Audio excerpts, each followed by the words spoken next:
స్తోత్రం. ఆయన యొక్క ప్రేమ ద్వారా ఆకర్షింపబడి ఆయన సన్నిధికి వచ్చిన మీ అందరికీ యేసుక్రీస్తు నామములో నా వందనాలు. యోహాను సువార్త 6వ అధ్యాయము 44వ వచనం.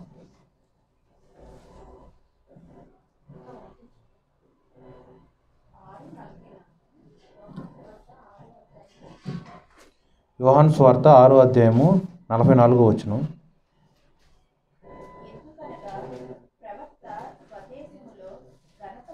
యోహాను 6:44.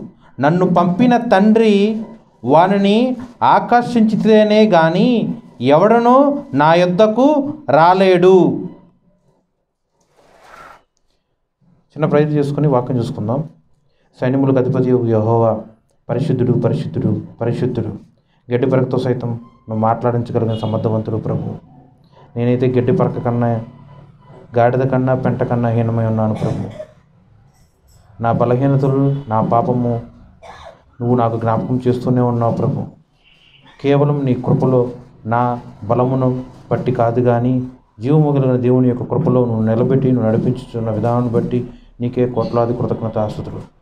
వచ్చిన ప్రతి ఒక్క బిడ్డను నువ్వే దర్శించి వినగలిగిన చెవులు గ్రహించే ఆత్మ నువ్వే అనుగ్రహించమని యేసుక్రీస్తు నామమున ప్రార్థన చేయుచున్నాను తండ్రి, ఆమేన్. యోహాను సువార్త 6:44. నన్ను పంపిన తండ్రి వానిని ఆకర్షించితేనే గాని ఎవడనూ నా యొద్దకు రాలేడు. ఈరోజు ఆదివారము పునరుద్ధాన దినము. దేవుని యొక్క సన్నిధికి మీరు అందరూ వచ్చారు. ఈ యొక్క వాక్యం బట్టి మీరు ఎలా వచ్చారో చెప్పగలరా?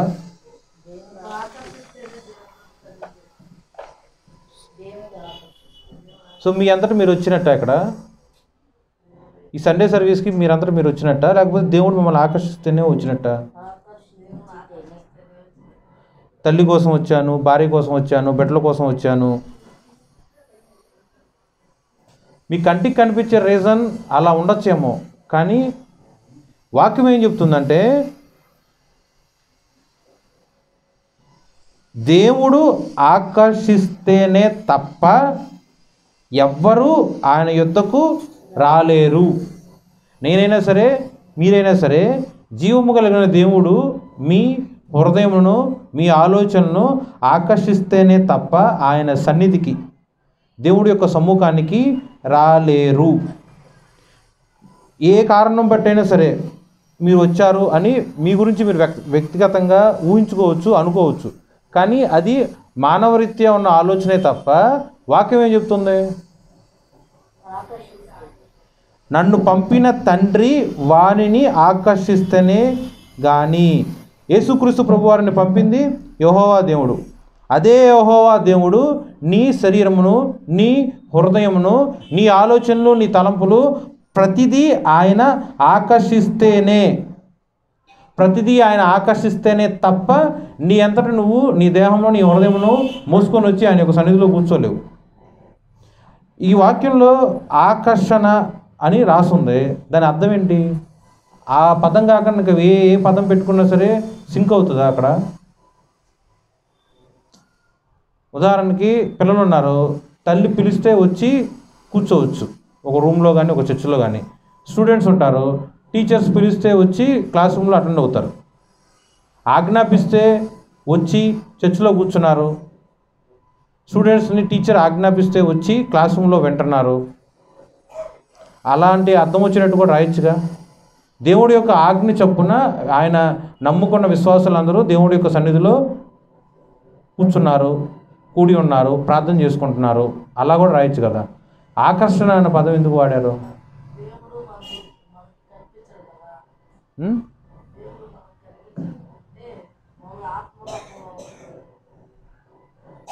ఓకే, ఇంకా చూడండి, ఆకర్షణ అన్న పదం కాకుండా ఇంకే పదం అన్నా పెట్టుకున్నా సరే ఆ సెంటెన్స్లో అర్థం వస్తుంది. ఉదాహరణగా ఆజ్ఞ,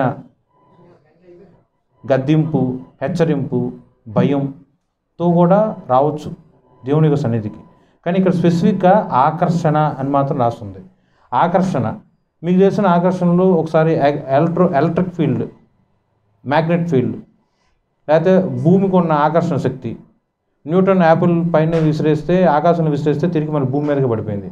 అది ఎలా భూమికి దానికి ఉన్న గ్రావిటీ ప్రకారం ఆ ఒక బరువుని ఆకర్షించింది.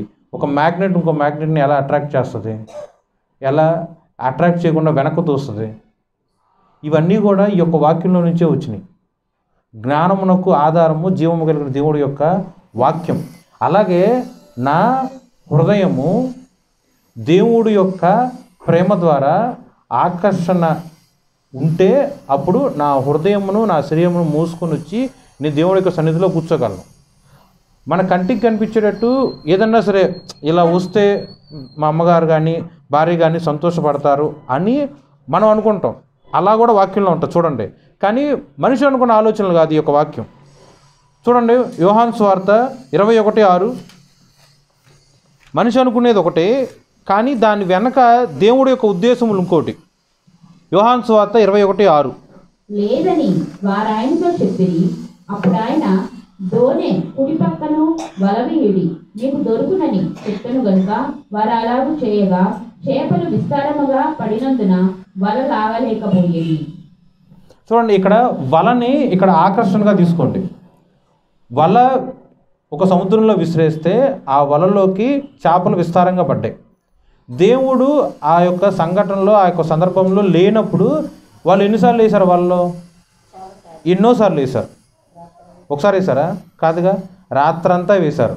రాత్రి అంటే ఎన్ని గంటల వ్యవధిలో వాళ్ళు ఎన్నిసార్లు వేసుంటారు? ఒక్క చేప కూడా దొరకని సందర్భంలో మళ్ళీ దొరుకుతుంది అన్న ఆశతో శరీరమును ఎంతో కష్టముతో కూడిన పనితో ఒక కష్టాజితం ప్రకారం ఎన్నోసార్లు వేశారు. ఒకసారి కూడా చేప పడలా. అలా వల ఎన్నోసార్లు వేశారు కానీ చేప పడలా. ఏ క్షణానైతే దేవుడి యొక్క మాట చొప్పున వాళ్ళు వల వేశారో, ఇక్కడ ఆకర్షణ గురించి మాట్లాడినప్పుడు వల ప్లస్ చేప ఉదాహరణగా తీసుకోండి, ఉపమానంగా తీసుకోండి. ఆకర్షణ గురించి మాట్లాడుతున్నాను, ఇక్కడ వలని దానికి ఉదాహరణగా తీసుకోండి. వల నా చేతిలో ఉంది, ఇలా సముద్రంలో వేసాం. వల నా చేతిలో ఉంది, ఇలా లోకంలో వేసాం. జీవము కలిగిన దేవుడి యొక్క వాక్యము మనిషి యొక్క నోటి మీద నాలుక మీద దేవుడు పరిశుద్ధాత్మ దేవుడు ఉంచాడు. ఆ వాక్యాన్ని వలగా ఎలా లోకంలో వేసాం. ఆ వాక్యాన్ని వలలాగా ఆకర్షితులుగా ఉండటానికి విశ్వాసుల మీద వేసాం. దేవుడి యొక్క మాట చొప్పున ఆ వాక్యం బయలు వెళ్ళింది అనుకో, ఆ వాక్యానికి ఒక మ్యాగ్నెట్ ఎలా అయితే ఆకర్షితులుగా చేస్తుందో ఆ మనుషుల్ని ఆ వాక్యం ఎలా ఆకర్షిస్తుంది. వల లాగుతాంగా. వాక్యం ఇచ్చింది దేవుడు, వాక్యానికి కర్త ఆయన, సువార్త ఇచ్చింది దేవుడు. సో ఆ సువార్తకి ఆ మనిషి అట్రాక్ట్ అవ్వాలా అవ్వకూడదా? కంటికి కనిపించేది ఏంటి? వల మాత్రమే కనిపిస్తుంది, చేప మాత్రమే కనిపిస్తుంది, మనిషి యొక్క ప్రయాస కనిపిస్తుంది, మనిషి యొక్క కష్టం కనిపిస్తుంది. మనిషి యొక్క కష్టం చొప్పున రాత్రంతా వేశారు, ఒక చేప పడల. దేవుని యొక్క మాట చొప్పున ఒక్కసారి వేశారు. దేవుడి యొక్క మాట చొప్పున ఒక్కసారి వేశారు వల.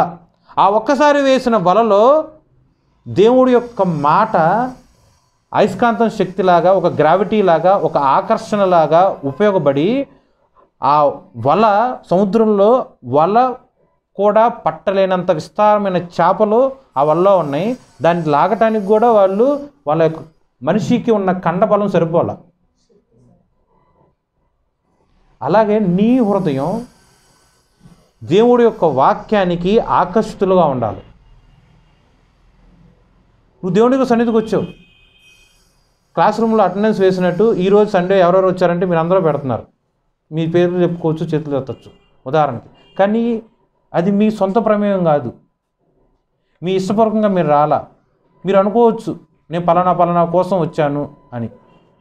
కానీ దాని వెనక ఉన్న అర్థం ఏంటంటే మిమ్మల్ని దేవుడు యేసుక్రీస్తు ప్రభువారు పరిశుద్ధాత్మ దేవుడు యెహోవా అగు నీ తండ్రి నీ హృదయాన్ని ఆకర్షించాడు. వాక్యము అనే వల నీ మీద వేశాడు.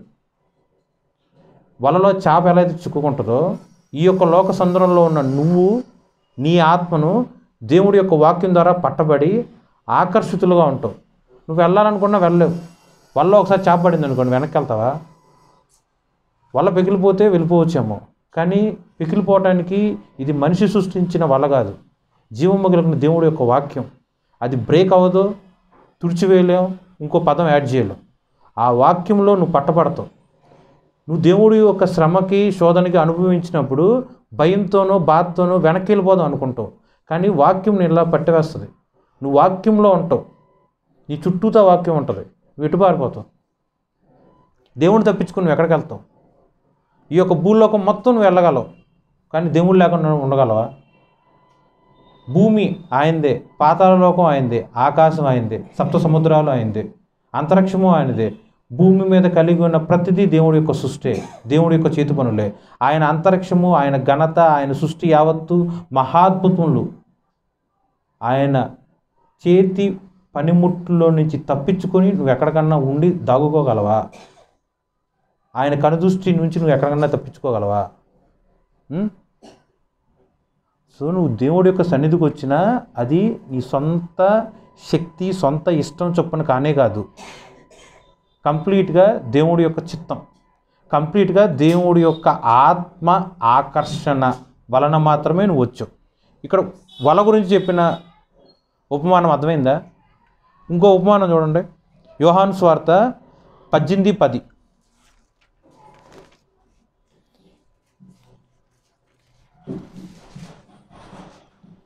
సీమోను పేతురు వద్ద కత్తి ఉండినందున అతడు దాన్ని దూసి ప్రధాన యాజకుని దాసుని కొట్టి అతని కుడి చెవి తెగ నరిగెను.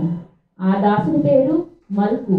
యేసు, కత్తి వరలో ఉంచుము, తండ్రి నాకు అనుగ్రహించిన గిన్నెలోనిది నేను త్రాగుకుందునా అని పేతురుతో అనెను. చాలండి. గెత్సెమనే తోటలో యేసుక్రీస్తు ప్రభువారు ఇస్కరియోతు యోధ ద్వారా పట్టబడి ఆ యొక్క గుడ్ ఫ్రైడేకి ముందు జరుగుతున్న గురువారం రాత్రి అప్పుడు జరుగుతున్న ఈ యొక్క సందర్భంలో యోధ వచ్చి దేవుణ్ణి ఇలా ముద్దు పెట్టుకోవటం, దాన్ని బట్టి సైనికులు వచ్చేసి యేసుని అరెస్ట్ చేయడానికి చూస్తారు. ఆ టైంలో పేతురు దగ్గర ఏముంటుంది? వాడుకు చొప్పున ఒక కత్తి ఉంటుంది. వెంటనే కత్తి దూసి అక్కడున్న ప్రధాన యాజకుని యొక్క దాసుని ఫస్ట్ కొడతాడు, తర్వాత కత్తి తీసుకొని దూసి చెవి నరుగుతాడు.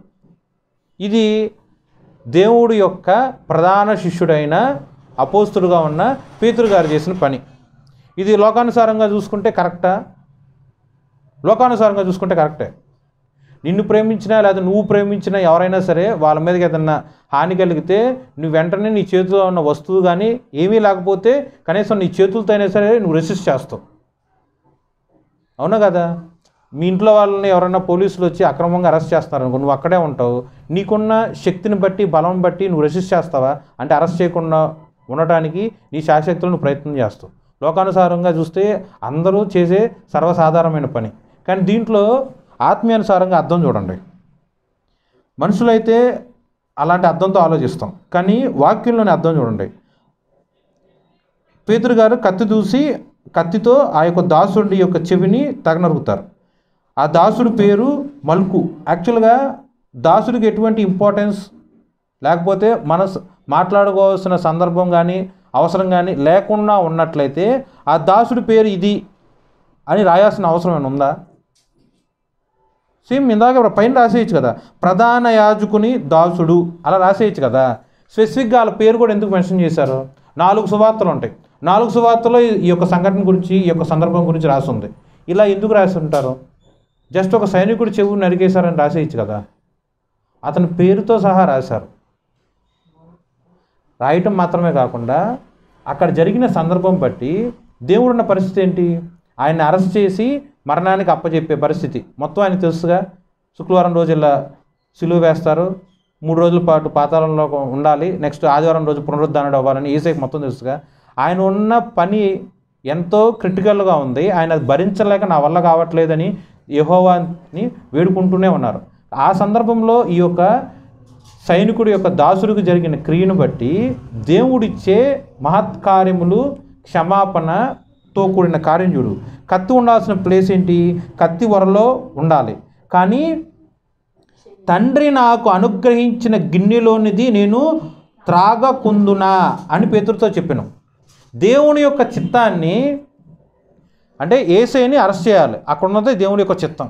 ఆ దేవుడి యొక్క చిత్తాన్ని ఆపటానికి పేతురు లోకరీత్యా లేకపోతే తన గురువు మీద ఉన్న భక్తితోనో భయంతోనో లేకపోతే ప్రేమతోనో రెసిస్ట్ చేశారు.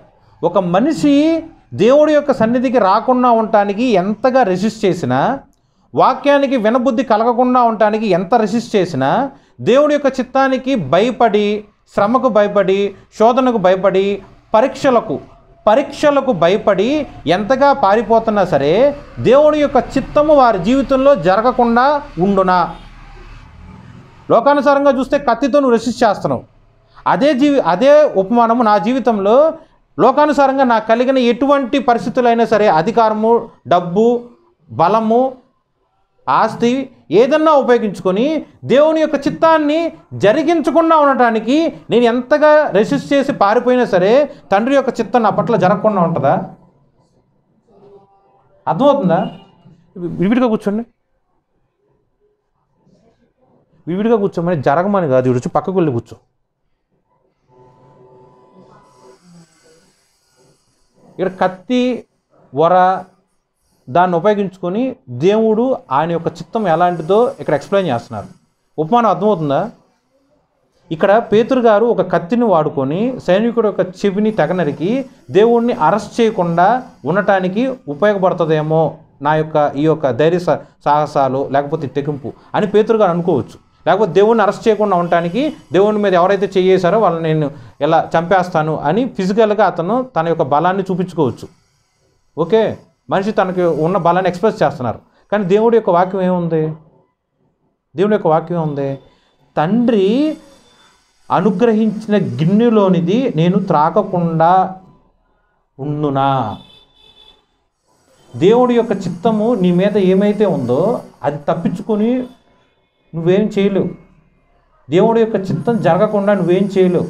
నీ కత్తి, నీ యొక్క వెపన్స్, నీ యొక్క ఆస్తి, నీ యొక్క సంపాదన, నీ యొక్క అందము, నీకు కలిగిన లోకానుసారంగా ఎటువంటిదైనా సరే దాన్ని ఉపయోగించుకొని దేవుడు నీ పట్ల ఉన్న చిత్తాన్ని జరగకుండా నువ్వేం ఆపలేవు.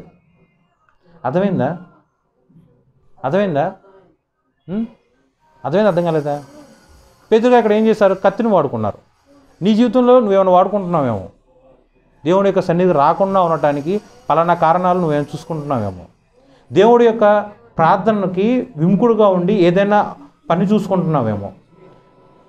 దేవుడి యొక్క చిత్తం జరిగించకుండా ఉండటానికి లోకానుసారంగా ఉన్న ఏ ఒక్క బరువు బాధ్యతలు, ఉద్యోగ ధర్మాలు, వ్యాపారాలు అవన్నీ అడ్డం పెట్టుకొని నువ్వు పారిపోతున్నావేమో. నువ్వు అలా ఎన్నిసార్లు చేసినా సరే చివరికి నీ జీవితంలో జరిగేది ఏంటి? తండ్రి నీకు అనుగ్రహించిన ఆ గిన్నెలోనిది నువ్వు త్రాగాల్సిందే. దేవుడి యొక్క చిత్తానుసారమైన శ్రమ, శోధన, కష్టము, కన్నీరు, మరి ముఖ్యంగా పరీక్షలు నువ్వు అనుభవించాల్సిందే. ఆ పరీక్షలను తప్పించుకొని నువ్వు ఎక్కడికన్నా వెళ్ళినా ఆ సమయంలో ఆ ఒక్క రోజు నువ్వు తప్పించుకుంటావేమో. మళ్ళీ ఇంకో రోజు దేవుడు ఆ పరీక్షిస్తాడు. అది మిస్ అయినా ఇంకోసారి ఇస్తాడు, మళ్ళీ ఇస్తూనే ఉంటాడు. పరీక్ష ఇస్తేనే తప్ప నువ్వు దేవుడు ఇచ్చే జీవ కిరీటాన్ని నువ్వు పొందుకోలేవు. పాస్ అయితేనే కదా నువ్వు సర్టిఫికేట్ పొందుకునేది. మరి దేవుడి యొక్క పరీక్ష పాస్ అయితేనే కదా ఆయన ఇచ్చే జీవ కిరీటము నీ తల మీద దేవుడు అలంకరించేది. ఓకే, స్పిరిచువల్గా ఒక అర్థము, లోకానుసారంగా ఒక అర్థం. ఇది అర్థమైందా? ఈ వాక్యం అర్థమైందా? ఇంకో ఉదాహరణ చూడండి.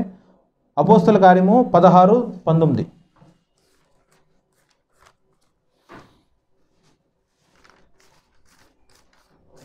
అపోస్తల కార్యము 16:19. యజమానులు తమ లాభసాధము పోయినని చూచి పౌలును శీలను పట్టుకొని గ్రామపు చావుడిలోనికి అధికారి యొద్దకు ఈడ్చుకొని పోయింది. చాలండి. ఆమె అంటే ఒక చిన్నపిల్ల. తను ఏం చేస్తుందంటే సోదిలాగా లేకపోతే భవిష్యవాణి చెప్పే ఒక పనిలాగా ఉంటుంది. ఆమె ఒక చిన్నపిల్ల. ఆమె ద్వారా ఆమె యొక్క యజమానులు ఇలా వచ్చి ఆ పళ్ళ దగ్గరకు వచ్చి కూర్చున్నాం అనుకో, ఇలా భవిష్యత్ ఇది ఆ అమ్మాయి చెప్తూ ఉంటుంది. దాన్ని బట్టి ఆ పిల్ల యొక్క యజమానులు కొంత డబ్బులు సంపాదించుకుంటూ ఉంటారు. అలాంటి సందర్భంలో అపోస్తలుడైన పౌలు గారు, శీలా గారు ఆ పిల్ల ఎన్నిసార్లు వచ్చి అడ్డంకించినా ఫస్ట్ చాలా రోజుల పాటు మౌనంగానే ఉంటారు. అలా కొద్ది రోజులు గడిచిన తర్వాత మాతో నీకేం పని, నువ్వు వెళ్ళిపో అని గద్దిస్తారు. అలా గద్దించిన తర్వాత ఆ పిల్ల అప్పటి నుంచి ఇంకా భవిష్యవాణి చెప్పదు. ఇలా జరగటం వల్ల ఆ యొక్క పిల్ల పాప లేకపోతే అమ్మాయి యొక్క యజమానులకి కోపం వచ్చి మా యొక్క రాబడిని ఇతను గండిగొట్టాడన్న కోపంతో ఇక్కడ ఏం జరిగింది చూడండి. పౌలును శీలను పట్టుకొని చూడండి, ఆ పదం చాలా జాగ్రత్తగా ఆలోచించండి. ఒక పిల్లాడిని నువ్వు పట్టుకున్నాడు, ఎలా నడుస్తావు? నడకరాని వాళ్ళని నువ్వు పట్టుకున్నాడు, ఎలా నడుస్తావు? నడకొచ్చిన వాళ్ళని పట్టుకొని ఎలా నడువు? నెక్స్ట్, కోపంలో ఉన్నప్పుడు ఒక నెల పట్టుకుంటాం. కోపాన్ని ఆ వ్యక్తి మీద ప్రదర్శించేటప్పుడు మ్యాన్ హ్యాండ్లింగ్ ఎలా ఉంటుంది? అదే వాక్యము ఒకరిని ఈడ్చుకొని వెళ్ళి ఆ యొక్క గ్రామపు చావిడిలో ఏముంటాయి? మనుషులు ఉంటారా? పశువులు, గేదెలు ఉంటాయి. ఇమాజిన్, దేవుడు యొక్క శిష్యులు. అపోస్తులు అంటే ఆ పదానికి అర్థం ఏంటంటే దేవుడి యొక్క దూతలు. అపోస్తులు అంటే పౌలు గారు పేరేంటి? అపోస్తులేగా. అపోస్తుల్ని పట్టుకొని, అంటే ఎంత ఘోరంగా మ్యాన్ హ్యాండ్లింగ్ చేశారు. పట్టుకొని ఈడ్చుకుంటూ వెళ్తాం అంటే కాళ్ళతో నడుచుకుంటూ వెళ్తానట. ఆ సందర్భంలో నువ్వు ఉంటే ఈడ్చుకుంటూ లాక్కుంటూ వెళ్ళి ఒక ఇంట్లో ఒక సోఫాలో ఒక రెడ్ కార్పెట్లో వేయలా, పూల పాన్పు మీద కూర్చోబెట్టలా. గ్రామపు చావిడి అంటే ఊరి నడిబొడ్డులో అందరూ చూస్తుండగానే పట్టపగలు తీసుకెళ్ళి చావిడిలో ఈడ్చుకుంటూ తీసుకెళ్ళి దాంట్లో వేశారు.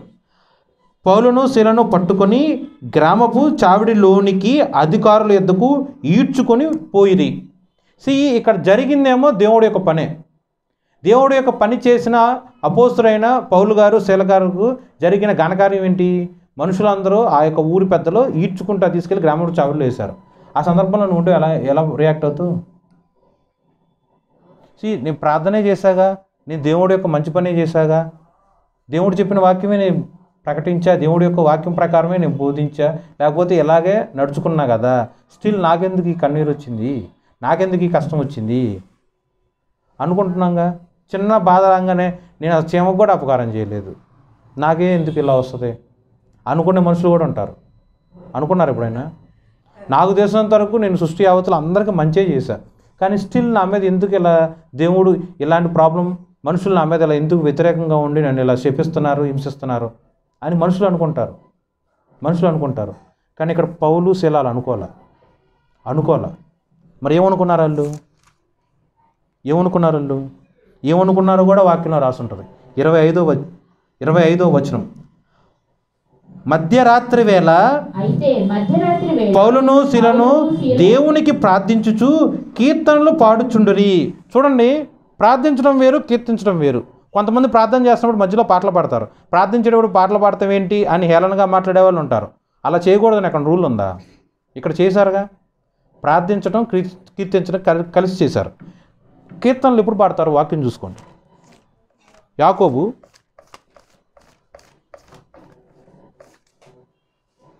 యాకోబు చివరి అధ్యాయం 5వ వచనం, 5వ అధ్యాయము 5:13. మీలో ఎవరికైనా శ్రమ సంభవించినా అతడు ప్రార్థన చేయవలెను, ఎవరికైనా సంతోషము కలిగిన అతడు కీర్తనలు పాడవలెను. మరి అపోస్తులైన పౌలు గారికి, శీల గారికి ఏమీ సంతోషం కలిగిందని వాళ్ళు కీర్తనలు పాడారు?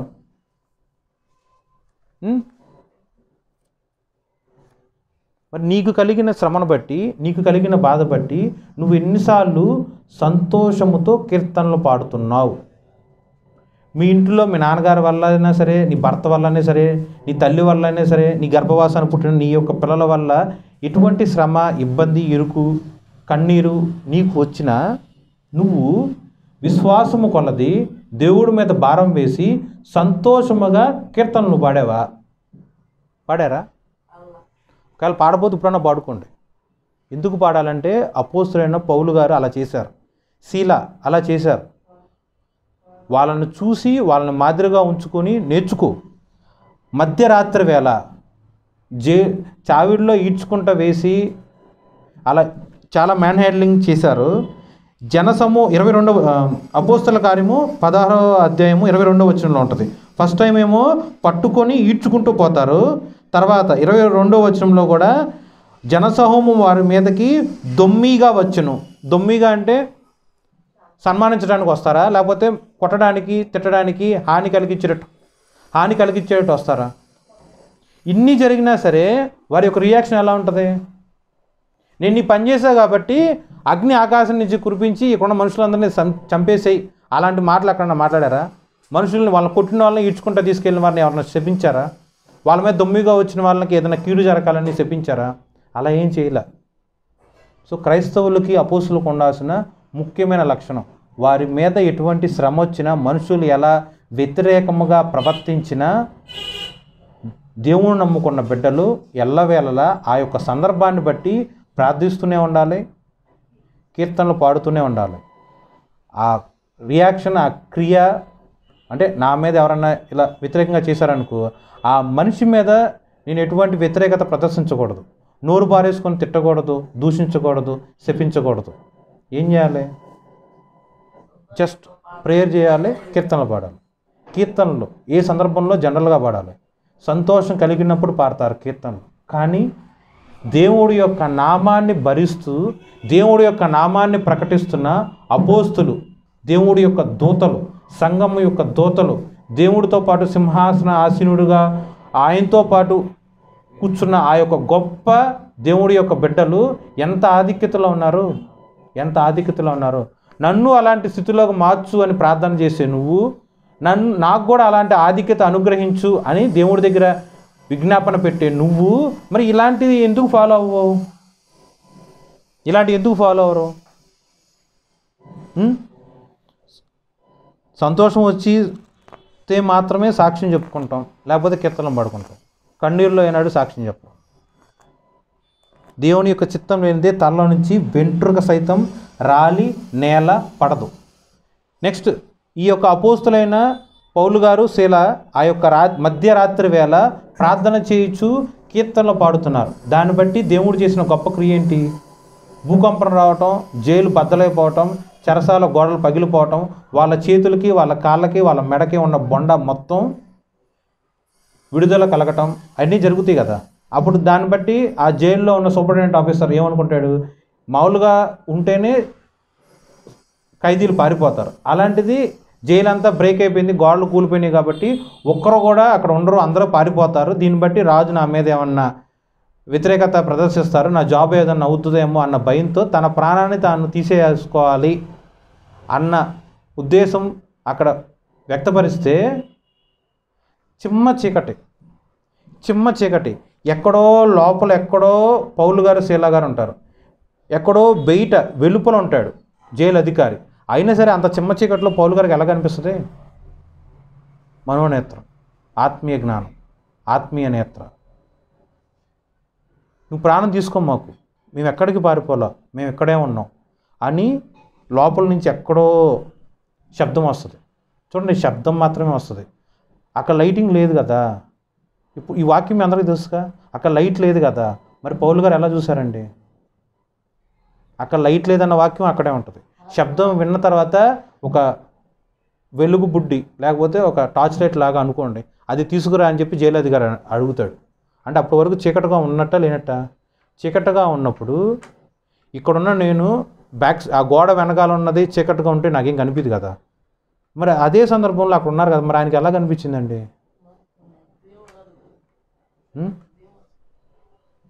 మనుషులైతే కంటితో చూస్తారు, అపోస్తులు దేవుడిచ్చే నేత్రములు, మనోనేత్రం వెలిగింపబడిన తర్వాత సమస్తము దేవుడి యొక్క చిత్తం ఏంటో క్లియర్ కట్గా తెలుస్తుంది. నాకెందుకు ఇలా శ్రమ అనుభవించబడింది అని దేవుడి యొక్క సన్నిధిలో ప్రార్థన చేస్తే దేవుడి యొక్క చిత్తం తెలుసుకుంటాం. అలాగే ఇక్కడ పౌలు గారు, శీల గారు ప్రార్థన చేశారు, తెలుసుకున్నారు దేవుడి యొక్క చిత్తం. ఈ యొక్క సందర్భం బట్టి అలా ఈడ్చుకుంటా తీసుకెళ్ళి చెరసాలలో బొండిగా వేయటం వల్ల నీ యొక్క చిత్తం ఏమై ఉంది అని దేవుడి దగ్గర ప్రార్థన చేస్తే దేవుడి యొక్క చిత్తం వాళ్ళకి ఏం బయలుపరచబడింది? జైలు అధికారి యొక్క రక్షణ. ఓకే, ఒక జైలు అధికారి యొక్క రక్షణ కోసం అపోస్తులు మ్యాన్ హ్యాండ్లింగ్ చేయబడ్డారు. పౌలు గారు, శీల గారు ఈడ్చుకుంటూ చావిడిలో వేయబడ్డారు. దీనికోసం ఒక జైలు అధికారి రక్షణ కోసం. మనుషులు, ఆ యొక్క ఊరి ప్రజలు దుమ్మిగా వచ్చారు. దేనికోసం? వాళ్ళు ఎందుకు సహించారు? ఈ కార్యం వల్ల, ఈ కష్టం వల్ల జైలు అధికారి యొక్క రక్షణ వస్తుంది అని. ఎంతమంది దూషణ మాటలు, వ్యతిరేక మాటలు ఆయన మీద, పౌలు గారి మీద మాట్లాడారు, అవన్నీ కూడా భరించారుగా. కారణం దీనికి జస్ట్ జైలు అధికారి యొక్క రక్షణ. సో నీ జీవితంలో ఏదైనా సరే నీ మీద సంభవించింది అనుకో, ఎటువంటి శ్రమ శోధన నీ మీద సంభవించింది అనుకో, దాని వెనక దేవుడి యొక్క ఉద్దేశములు చిత్తములు ఏంటో నువ్వు తెలుసుకోవాలి.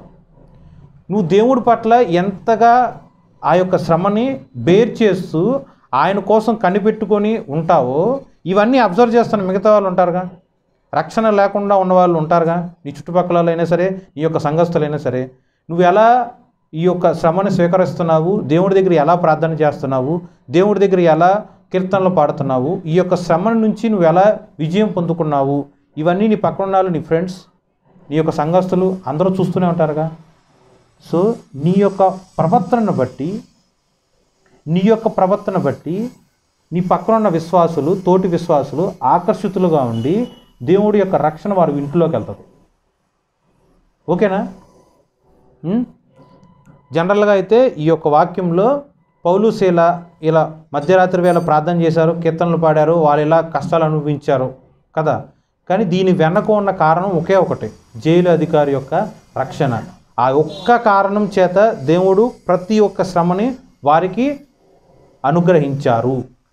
ఇప్పుడు చెప్పండి, అలా ఈడ్చుకెళ్తాం అపోస్తులకు లాభమా నష్టమా? దాడి చేయటం లాభమా నష్టమా? మరి ఒక మనిషి రక్షణ కోసం దీంట్లో నువ్వేం అనుభవించావు? ఒక మనిషి యొక్క రక్షణ కోసం దీంట్లో నువ్వు ఒకటానే అనుభవించావా?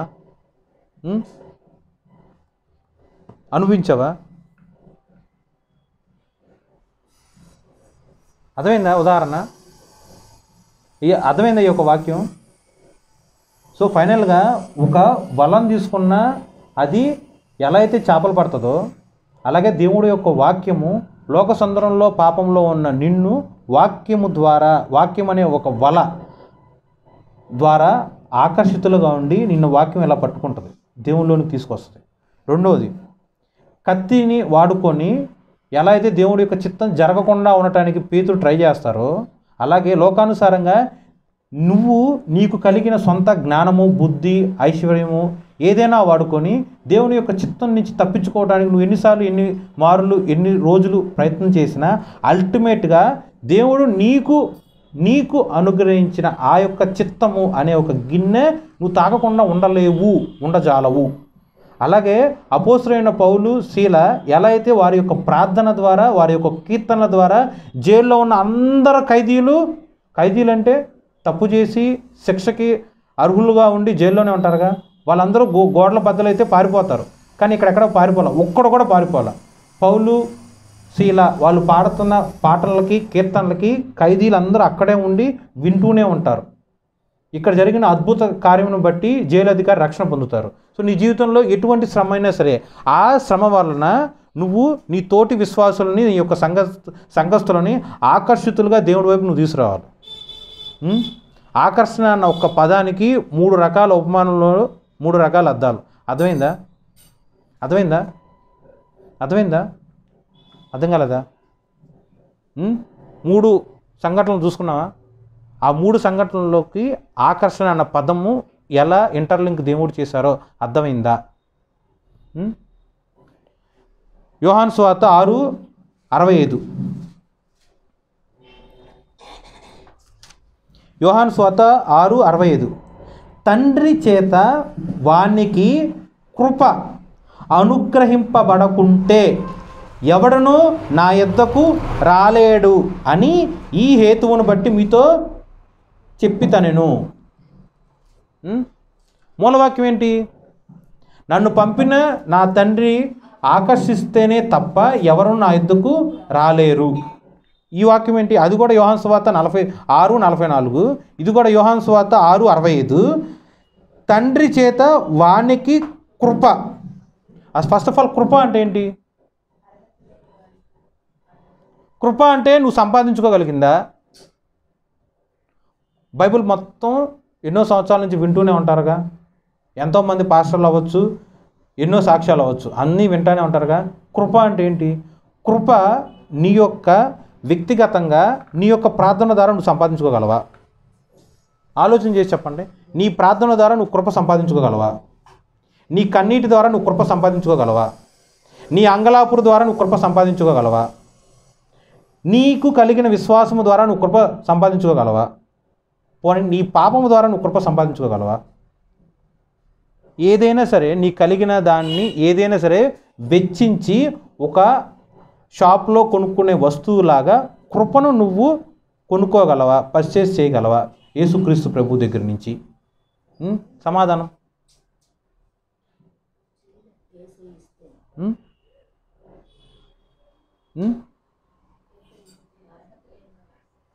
సమాధానం చెప్పండి. కొనుక్కోగలరా లేదో చెప్పండి. అంటే అది ఏంటిది? ఫ్రీ అనేనా? అంటే అది ఉచితమనేగా? ఉచితమేనా కదా? ఈ యొక్క వాక్యం చూడండి, తండ్రి చేత అనుగ్రహింపబడిన కృప. తండ్రి చేత వానికి అనే పదంలో నీ పేరు పెట్టుకో. ఒకసారి నీ పేరు పెట్టుకుని ఒక వాక్యం చదువు. మరియు ఆయన తండ్రి చేత విశాలికి కృప అనుగ్రహింపబడకుంటే విశాలి నా యుద్ధకు రాలేదని ఈ హేతువును బట్టి మీతో చెప్పుతున్నాను. నువ్వు చదువు పద్మ.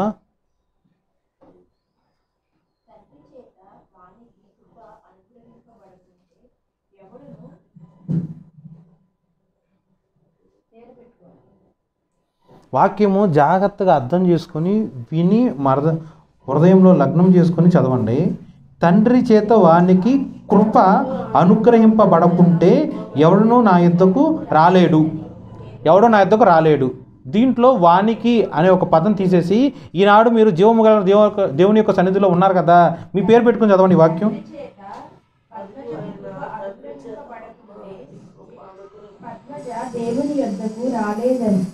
రాలేదు. సో నువ్వు వచ్చావు, ఇప్పుడు చెప్పు ఎవరి వల్ల నువ్వు వచ్చావు చర్చికి?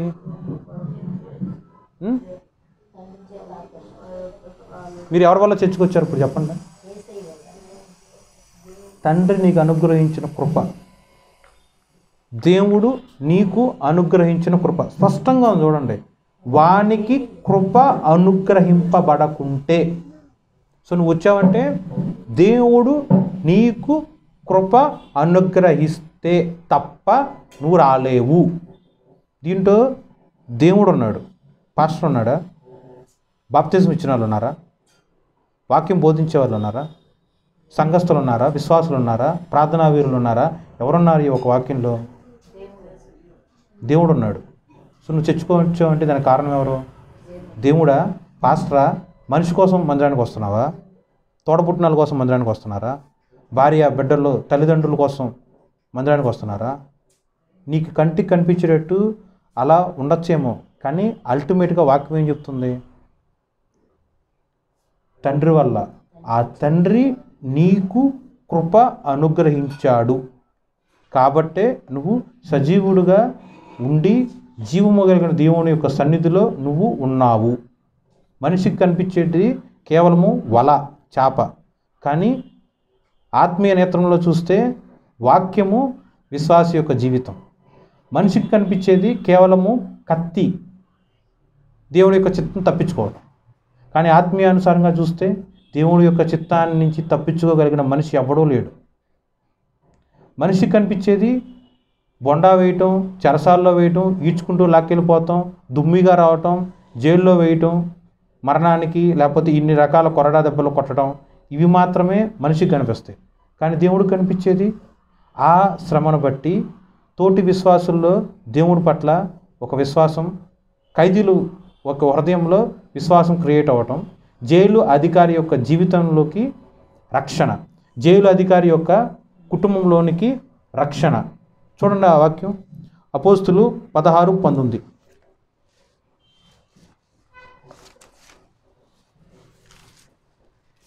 అపోస్తులు 16వ అధ్యాయము 30-31లో, అయ్యలారా రక్షణ పొందుటకు నేనేమి చేయవలెను?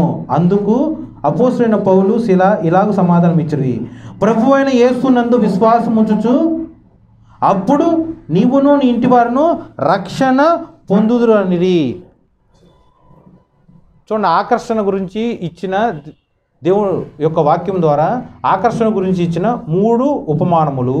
ఆ ఉపమానముల్లో ఉన్న మనిషి రీత్యా చూస్తే ఎలాంటి అర్థాలు వస్తాయి, ఆత్మీయానుసారంగా చూస్తే ఎలాంటి అర్థాలు వస్తాయి. అర్థమైందా? అల్టిమేట్గా ఈ క్షణాన ఈ యొక్క సమయంలో నువ్వు దేవుడి యొక్క సన్నిధిలో ఉన్నా కూడా అది నీ ఇష్టము చొప్పున నువ్వు ఉండలేదు. దేవుడు ఉచితముగా ఆయన కృప నీకు అనుగ్రహిస్తేనే నువ్వు ఆయన యొక్క సన్నిధిలో ఉన్నావు. రోమీయులు రాసిన పత్రిక 5:10.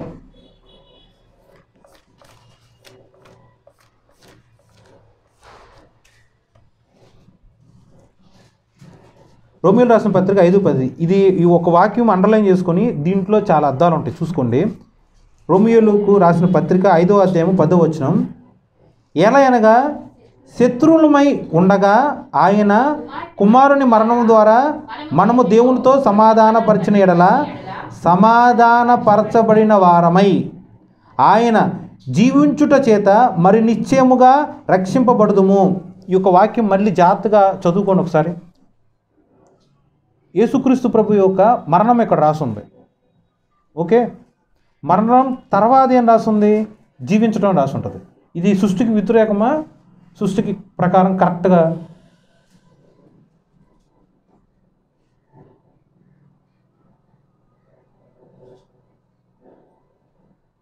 మరణించి బతుకుతారా, బతికి మరణిస్తారా సృష్టి ప్రకారం? మరి ఇక్కడ వాక్యంలో ఏం రాస్తుంది?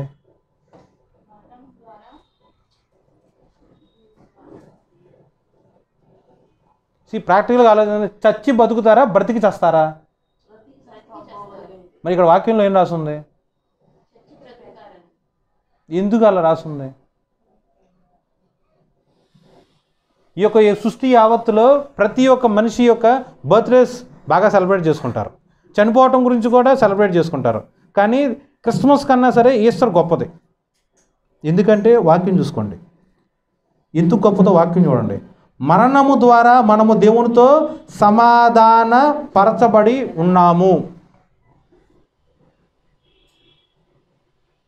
ఓకే, మరణం, దేవుడి యొక్క మరణం అంత శ్రేష్టమైంది. మరణము ద్వారా మనము దేవునితో సమాధాన పరచబడి ఉన్నాము.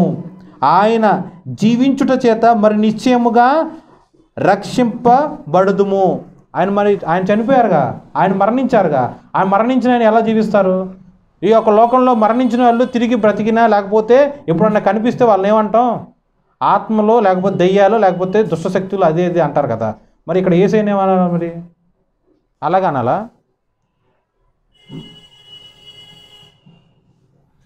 ఈ వాక్యం జాగ్రత్తగా ఆలోచన చేసుకోండి. ఆయన నీ హృదయములో జీవించుట చేత మరి నిశ్చయముగా నువ్వు రక్షింపబడెదవు. 10వ వచనం లాస్ట్ లైన్లో, యేసు నీలో జీవించుట చేత మరి నిశ్చయముగా నువ్వు రక్షింపబడుదువు. చూసావు వాక్యం? యేసు నీ కుటుంబములో జీవించుట చేత నీ కుటుంబము నిశ్చయముగా రక్షింపబడును. యేసు నీ యొక్క ఊరిలో జీవించుట చేత నీ ఊరు నిశ్చయముగా రక్షింపబడును. చూడండి, ఒక వాక్యమేనండి, ఒక పదమేనండి, కానీ ఎంత అర్థం ఉంటుంది. చనిపోయిన వాళ్ళు బ్రతికారు అంటే కామెడీగా ఉండొచ్చు, లేకపోతే సృష్టికి అది వ్యతిరేకంగా ఉండొచ్చు. కానీ బైబిల్ ఏం చెప్తుంది? బైబిల్ ఎంత చక్కగా చెప్తుంది చూడండి. దేవుడు యొక్క మరణం ద్వారా నువ్వు, పాపములో ఉన్న నువ్వు, నీ పాపాన్ని పరిహరింప చేయబడి దేవుడితో నువ్వు సమాధానపరచబడతావు. అలా సమాధానపరచబడిన పిమ్మట నీలో దేవుడు జీవిస్తున్నాడు. నీలో దేవుడు జీవిస్తున్నాడు కాబట్టి నువ్వు నిశ్చయముగా రక్షింపబడేదవు. అలా నువ్వు నిశ్చయంగా రక్షింపబడ్డావు అనుకో, నిన్ను బట్టి నీ కుటుంబం నిశ్చయంగా రక్షింపబడదా? నిన్ను బట్టి నీ సహవాసులు నిశ్చయంగా రక్షింపబడరా? నిన్ను బట్టి నీ కుటుంబం నిశ్చయంగా రక్షింపబడదా? నిన్ను బట్టి నీ ఊరు నిశ్చయముగా రక్షింపబడదా? ఏది అసాధ్యం? ఏది అసాధ్యం దేవుడికి? మరి దేవుడు నీలో జీవించాలంటే ఫస్ట్ నువ్వు దేవుడి యొక్క రక్తం ద్వారా సమాధానపరచబడాలా, సమాధానం లేకుండా బ్రతకాలా? ఆలోచన చేసుకో. నువ్వు సమాధానపరచబడాలనుకో దేవుడి యొక్క రక్తం నీ మీద ఉండాలి. అంటే బాప్తిసం నువ్వు తీసుకోవాలి. నీ కుటుంబం రక్షింపబడాలనుకో, కుటుంబం కూడా కాదు, ఫస్ట్ నువ్వు రక్షింపబడాలనుకో, నీలో దేవుడు జీవించాలని నువ్వు ఆశ కలిగి ఉన్నావు అనుకో, ఫస్ట్ నువ్వు దేవుడితో పరచబడాలిగా. మరి నువ్వు దేవుడితో సమాధానపరచబడాలంటే దేవుడిని నీ తండ్రిగా నువ్వు ఒప్పుకోవాలి. అంటే నువ్వు ఫస్ట్ బాప్తిసం తీసుకోవాలి. ఓకేనా? అర్థమవుతుందా? వాక్యం చాలా చిన్నదే, కానీ ఎంత అర్థం ఉందో చూడండి. అండర్లైన్ చేసుకోండి. ఆయన జీవించుట చేత మరి నిశ్చయముగా రక్షింపబడుదుము. ఒక వ్యక్తి గురించి, ఒక సొసైటీ గురించి, ఎవరి గురించి అయినా పెట్టుకోండి. ఈ యొక్క వాక్యంలో యేసుక్రీస్తు ప్రభు నీలో జీవిస్తే నువ్వు రక్షింపబడతావు. యేసుక్రీస్తు ప్రభు నీలో జీవిస్తే పాపాన్ని నువ్వు జయిస్తావు. యేసుక్రీస్తు ప్రభు నీలో జీవిస్తే దేవుడి యొక్క సన్నిధికి నువ్వు వస్తావు. యేసుక్రీస్తు ప్రభు నీలో జీవిస్తే నువ్వు మోకరించి ప్రార్థన చేయగలవు. యేసుక్రీస్తు ప్రభు నీలో జీవిస్తే నువ్వు కన్నీరు గార్చగలవు. యేసుక్రీస్తు నీలో జీవిస్తే నువ్వు వాక్యానికి అనుగుణముగా మాట్లాడగలవు. యేసుక్రీస్తు ప్రభు నీలో జీవిస్తే వాక్యానుసారంగా నువ్వు ప్రవర్తించగలవు. యేసుక్రీస్తు ప్రభు నీలో జీవిస్తే పాపమును వ్యతిరేకించి పాపము మీద యుద్ధం చేసి నువ్వు జయ జీవితం పొందుకోగలవు. యేసుక్రీస్తు నీలో జీవిస్తే నువ్వు జయ కిరీటం పొందుకుంటావు. యేసుక్రీస్తు ప్రభు నీలో జీవిస్తే లోకాన్ని నువ్వు జయించగలవు. యేసుక్రీస్తు ప్రభు నీలో జీవిస్తే ఏమీ పొందుకోకుండా నువ్వు ఉండగలవు.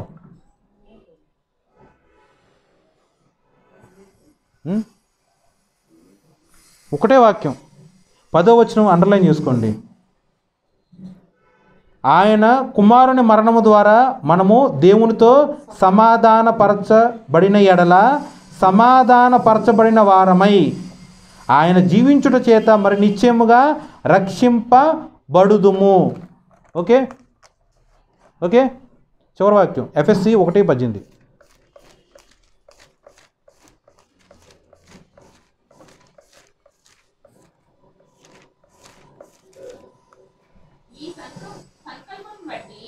ఆయన పరలోకంలో ఉన్నవే గాని భూమి మీద ఉన్నవే గాని సమస్తమును క్రీస్తునందు ఏకముగా సమకూర్చవలనని తనలో తాను నిర్ణయించుకొనెను. ఎఫెసీయులకు రాసిన పత్రిక 1వ అధ్యాయము 18వ వచనం స్టార్టింగ్లో, మరియు మీ మనోనేత్రములు వెలిగింపబడినందున. కనిపించింది రెఫరెన్స్? ఎఫెసీ 1:17, 18, 19 కనిపించిందా? మరి చదవండి.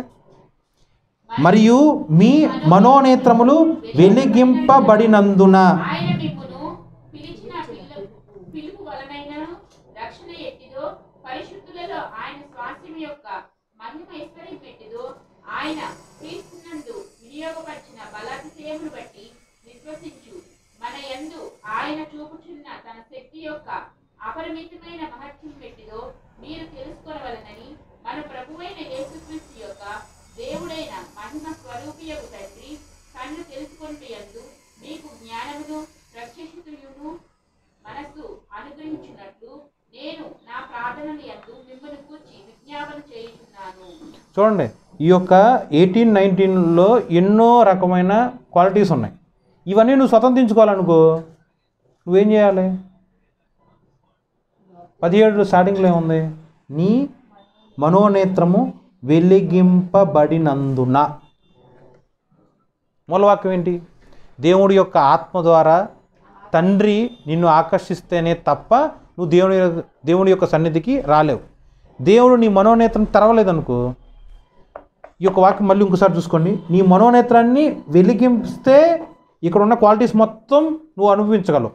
నీ మనోనేత్రం వెలిగింపబడలేదనుకో దేవుడి యొక్క పిలుపుని నువ్వు చూడలేవు. దేవుడి యొక్క నిరీక్షణ ఎట్టుదో నువ్వు తెలుసుకోలేవు. పరిశుద్ధులు అంటే ఏంటో నువ్వు తెలుసుకోలేవు. పరిశుద్ధుల యొక్క స్వాస్థ్యం ఏంటో నువ్వు తెలుసుకోలేవు. మహిమ ఐశ్వర్యం ఎట్టుదో నువ్వు తెలుసుకోలేవు. క్రీస్తునందు వినియోగపరచబడిన బలాతిశయములు నువ్వు తెలుసుకోలేవు. వాటి యందు విశ్వాసం నువ్వు తెలుసుకోలేవు. దేవుడి యొక్క శక్తి నువ్వు తెలుసుకోలేవు. పరిమితమైన మహాత్మ్యము అని వాక్యంలో లేదు. అపరిమితమైన మహాత్మ్యము ఎట్టిదో, ఇన్ఫినైట్ అపరిమితమైన మహాత్మ్యం ఎట్టిదో నువ్వు తెలుసుకోలేవు. దేవుడి యొక్క మహిమ ఎలాంటిదో నువ్వు తెలుసుకోలేవు. దేవుడు మహిమ స్వరూపిగా ఉన్నాడు, అది నువ్వు తెలుసుకోలేవు. దేవుడి యొక్క జ్ఞానం నువ్వు తెలుసుకోలేవు. ఇవన్నీ నువ్వు తెలుసుకోవాలంటే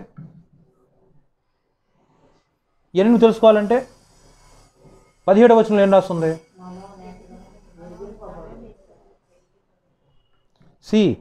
దేవుని యొక్క చర్చకు వస్తున్నావా?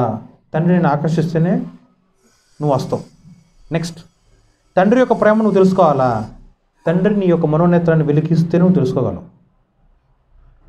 తండ్రి యొక్క మహిమ ఐశ్వర్యం ఎట్టుదో నువ్వు తెలుసుకోవాలా? తండ్రి యొక్క గుణాతిశయం నువ్వు తెలుసుకోవాలా? తండ్రి యొక్క పిలుపు నీ పట్ల ఏమై ఉన్నదో అని నువ్వు తెలుసుకోవాలని ఉద్దేశించిన, పరిశుద్ధత ఎలా ఉంటుందో అని నువ్వు తెలుసుకోవాలని ఉద్దేశించిన, దేవుడి యొక్క స్వాస్థ్యము మహదైశ్వర్యము, దేవుడి యొక్క బలాతిశయములు ఎలా వినియోగించుకోవాలి, ఎలా విశ్వసించాలి, దేవుడి యొక్క శక్తికి అపరిమితమైన మహాత్మ్యము ఎట్టుదో నువ్వు తెలుసుకోవాలన్నా ప్రతిదానికి మూలం ఏంటి?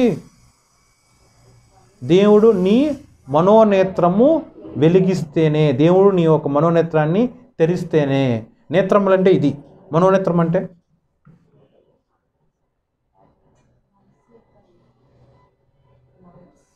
వాక్యము లోకస్తులకి గుడ్డుతనంగా ఉంటుంది, కానీ విశ్వాసులకు ఎలా ఉంటుంది? వెలిగించే, ఆత్మను వెలిగించే ఒక సువార్తలాగా ఉంటుంది. నీ యొక్క కళ్ళు ఏంటంటే చిన్నపిల్లలు అడిగినా ఇదే చూపిస్తారు. మరి మనోనేత్రం అంటే ఏంటండి? హృదయం. దేవుడిని హృదయాన్ని తెరవాలి. దేవుడిని హృదయాన్ని తెరిస్తే దేవుడిలో ఉన్న ఈ యొక్క లక్షణాలు ప్రతిదీ నువ్వు రుచి చూడగలవు, ప్రతిదీ నువ్వు స్పర్శ అనుభవించగలవు, తేరి చూడగలవు, దర్శించగలవు. నీ యొక్క శరీరంలో, నీ యొక్క జీవితంలో, నీ యొక్క ప్రతి ఒక్క రోజు నువ్వు ఇవన్నీ కూడా నీ యొక్క జీవితంలో నువ్వు పొందుకోగలి, అవన్నీ నువ్వు బేర్ చేయగలవు. ఇవన్నీ జరగాలంటే దేవుడు నీ మనోనేత్రములు అనగా నీ యొక్క హృదయమును వెలిగించాలి, తెరవాలి. ఓకే, ఇవన్నీ జరగాలంటే ఫస్ట్ దేవుడు నిన్ను ఆకర్షిస్తేనే ఆయన సన్నిధికి నువ్వు వచ్చావు. అది ఏంటో తెలుసుకొని దేవుడు పట్ల భయము లేకపోతే విధేయత ఎలాగా అంటే అలాంటి పదాలు వాడుకొని దేవుణ్ణి ప్రార్థన చేస్తే ఆయన మహిమ, ఆయన శక్తి సామర్థ్యాలు ప్రతిదీ తేటతెల్లగా నీకు తెలియచేస్తాడు.